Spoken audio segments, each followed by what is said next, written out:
Welcome back, everybody, to the Anarchist audio library. Today we're going to be continuing reading The Telling, written by Ursula K. LeGuin. We are on Chapter 2. It begins. On the way home, in the monorail, she suddenly broke into tears. Nobody noticed. Crowded in the car, people tired from work and dulled by the long, rocking ride, all sat watching the Hollow Pro above the aisle, children doing gymnastics, hundreds of tiny children in red uniforms, kicking and jumping in unison to shrill, cheery music in the air. On the long climb up the stairs to her apartment, she wept again. There was no reason to cry. There had to be a reason. She must be sick. The misery she felt was fear, a wretched panic of fear, dread, terror. It was crazy to send her off on her own. Tong was crazy to think of it. She could never handle it. She sat down at her work desk to send him a formal request for return to Terra. The heinous words would not come. They were all wrong. Her head ached. She got up to find something to eat. There was nothing in her food storage, nothing at all. When had she eaten last? Not at midday. Not in the morning. Not last night. "What's wrong with me?" she said to the air. No wonder her stomach hurt. No wonder she had fits of weeping and panic. She had never in her life forgotten to eat. Even in that time, the time after when she went back to Chile, even then she had cooked food and eaten it, forced food salty with tears down her throat, every day after day after day. "I won't do this," she said. She didn't know what she meant. She refused to go on crying. She walked back down the stairs, flashed her ZIL at the exit, walked 10 blocks to the nearest Corp Star food shop, flashed her ZIL at the entrance. All the foods were packaged, processed, frozen, convenient, nothing fresh, nothing to cook. The sight of the wrapped rows made her tears break out again. Furious and humiliated, she bought a hot stuffed roll at the Eat Quick counter. The man serving was too busy to look at her face. She stood outside the shop on the street, turned away from people passing by and crammed the food into her mouth, salty with tears, forced herself to swallow just like back then, back there. Back then she had known she had to live. It was her job, to live life after joy. Leave love and death behind her, go on, go alone and work. And now she was going to ask to get sent back to Earth? Back to death? She chewed and swallowed. Music and slogans blared in broken bursts from passing vehicles. The light at a crossing 4 blocks away had failed, and robocab horns outblared the music. People on foot, the producer-consumers of the corporation state in uniforms of rust, tan, blue, green, or in corporation-made standard trousers, tunics, jackets, all wearing canvas Star March shoes, came crowding past, coming up from the underground garages, hurrying toward one apartment house or another. Sati chewed and swallowed the last tough, sweet salt lump of food. She would not go back. She would go on. Go alone and work. She went back to her apartment house, flashed her ZIL at the entrance, and climbed the 8 flights of stairs. She had been given a big, flashy, top-floor apartment because it was considered suitable for an honored guest of the corporation state. The elevator had not been working for a month. She nearly missed the boat. The robocab got lost trying to find the river. It took her to the aquarium, then to the Bureau of Water Resources and Processing, then to the aquarium again. She had to override it and reprogram it 3 times. As she scurried across the wharf, the crew of Ireha River Ferry 8 was just pulling in the gangway. She shouted. They shoved the gangway back down. She scrambled aboard. She tossed her bags into her tiny cabin and came out on deck to watch the city go by. It showed a dingier, quieter side down here on the water, far under the canyon walls of the blocks and towers of business and government. Beneath huge concrete embankments were wooden docks and warehouses black with age, a water beetle come and go of little boats on errands that were no doubt beneath the notice of the Ministry of Commerce, and houseboat communities wreathed in flowering vines, flapping laundry, and the stink of sewage. A stream ran through a concrete ditch between high, dark walls to join the great river. Above it, a fisherman leaned on the rail of a humpback bridge, a silhouette, simple, immobile, timeless, the image of a drawing in one of the Akan books they had partially salvaged from the lost transmission. How reverently she had handled those few pages of images, lines of poems, fragments of prose, how she had pored over them back in Valparaiso, trying to feel from them what these people of another world were like, longing to know them. It had been hard to erase the copies from her noter here, and no matter what Tong said, she still felt it as a wrong, a capitulation to the enemy. She had studied the copies in her noter one last time, lovingly, painfully, trying to hold on to them before she deleted them, and there are no footprints in the dust behind us. She had shut her eyes as she deleted that poem. Doing so, she felt that she was erasing all her yearning hope, that when she came to Akka she'd learn what it was about. But she remembered the 4 lines of the poem, and the hope and the yearning were still there. The quiet engines of Ferry 8 drummed softly. Hour by hour the embankments grew lower, older, more often broken by stairs and landings.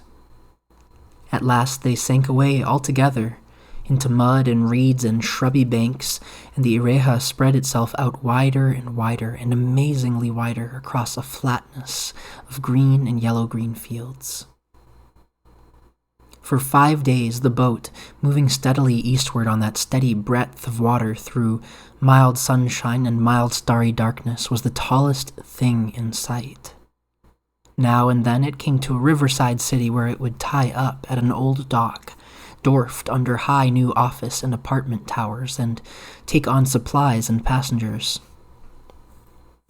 Sati found it amazingly easy to talk to people on the boat. In Dovza City, everything had conspired to keep her reserved and silent. Though the 4 off-worlders were given apartments and a certain freedom of movement, the corporation scheduled their lives very closely with appointments, programming and supervising their work and amusements. Not that they were the only ones so controlled. Akka's abrupt and tremendous technological advance was sustained by rigid discipline, universally enforced and self-enforced. It seemed that everybody in the city worked hard, worked long hours, slept short hours, ate in haste. Every hour was scheduled. Everybody she'd been in touch with in the ministries of poetry and of information knew exactly what they wanted her to do and how she should do it, and as soon as she started doing as they directed, they hurried off about their business, leaving her to hers. Though the technologies and achievements of the ecumenical worlds were held as the shining model for everything on Akka, the 4 visitors from the Ikumen were kept, as Tong said, in a fish tank. From time to time, they were put on display to the public, and in the nereals, smiling figures sitting at a corporation banquet or somewhere near the chief of a bureau giving a speech, but they were not asked to speak, only to smile. Possibly the ministers did not trust them to say exactly what they ought to say. Possibly the ministers found them rather flat, dull examples of the superior civilizations Akka was striving so hard to emulate. Most civilizations perhaps look shinier in general terms and from several light years away.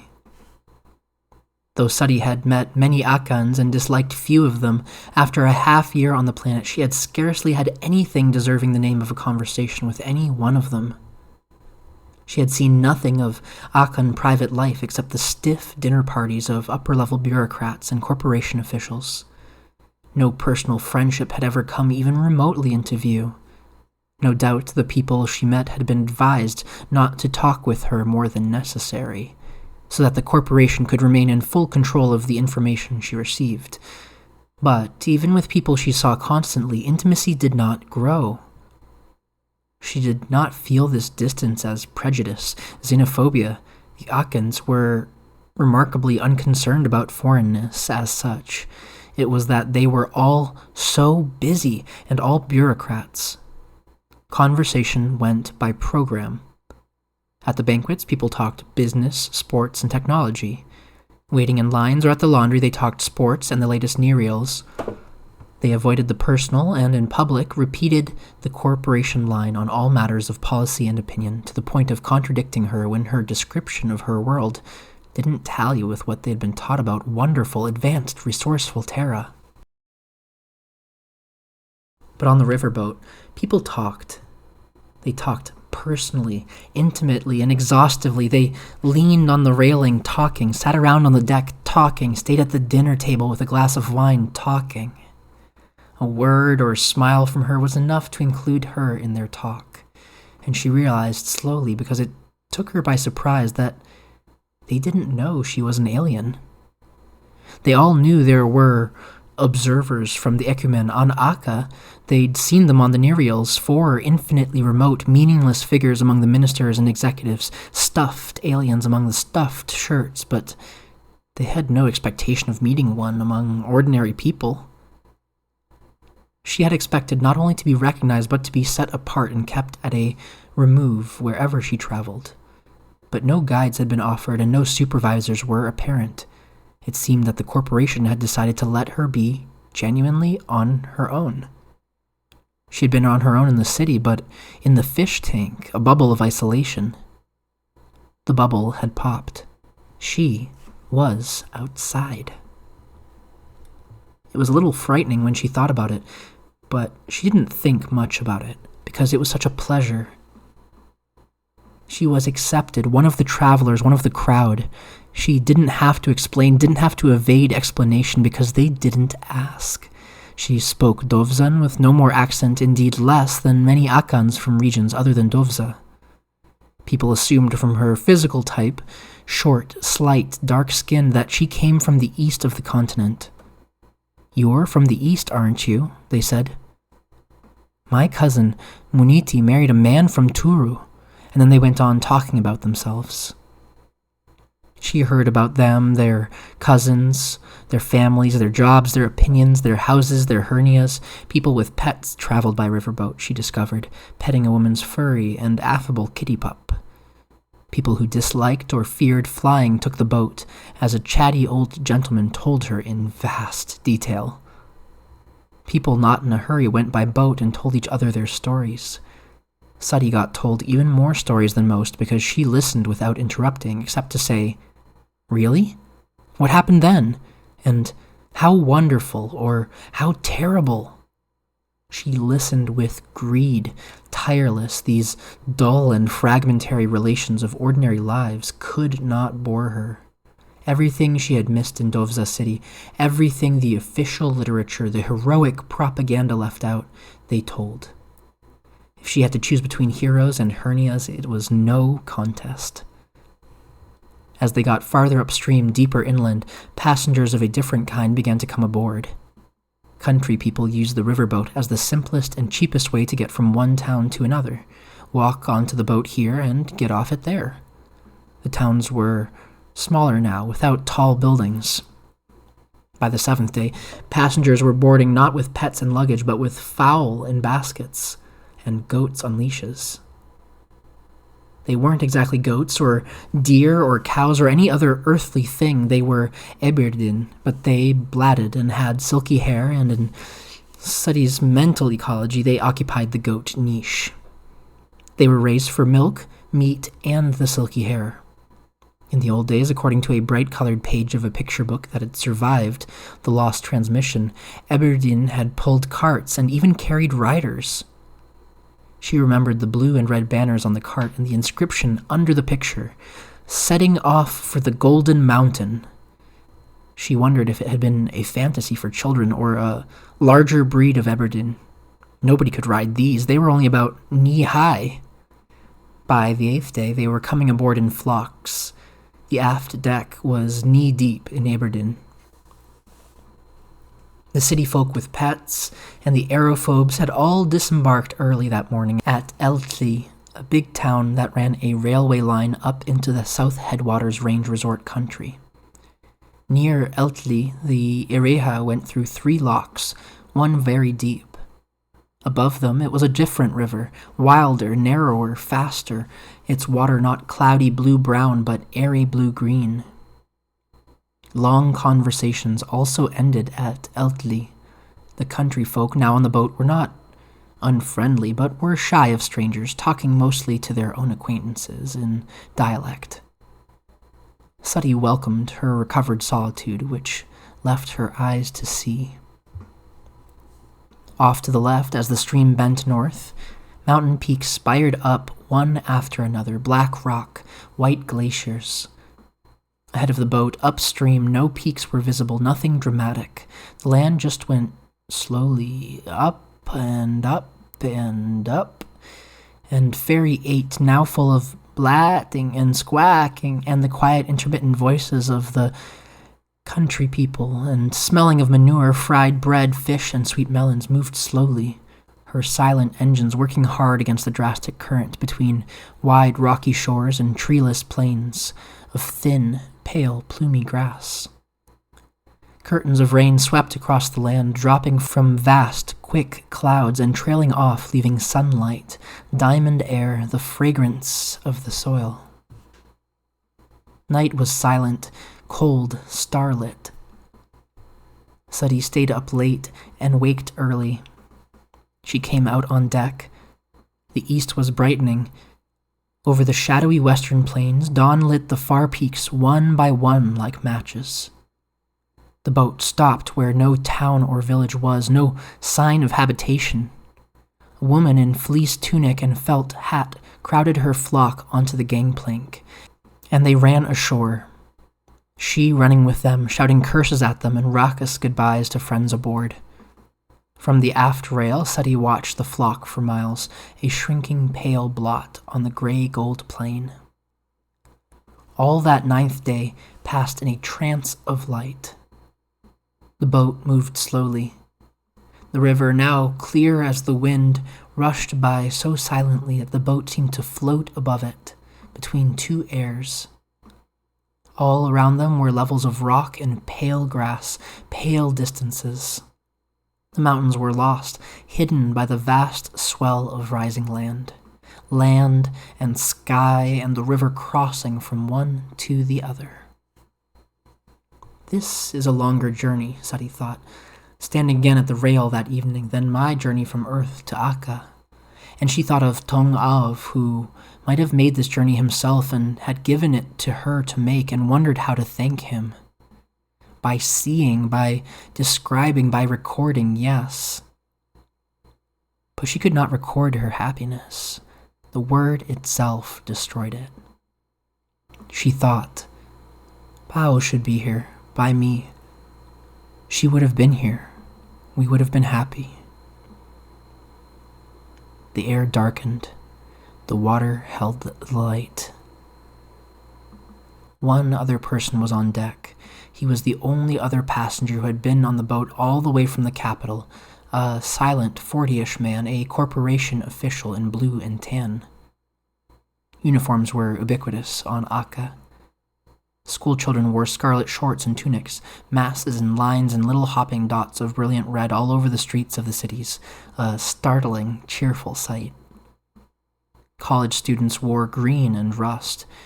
Blue and tan was the Socio-Cultural Bureau, which included the Central Ministry of Poetry and Art and the World Ministry of Information.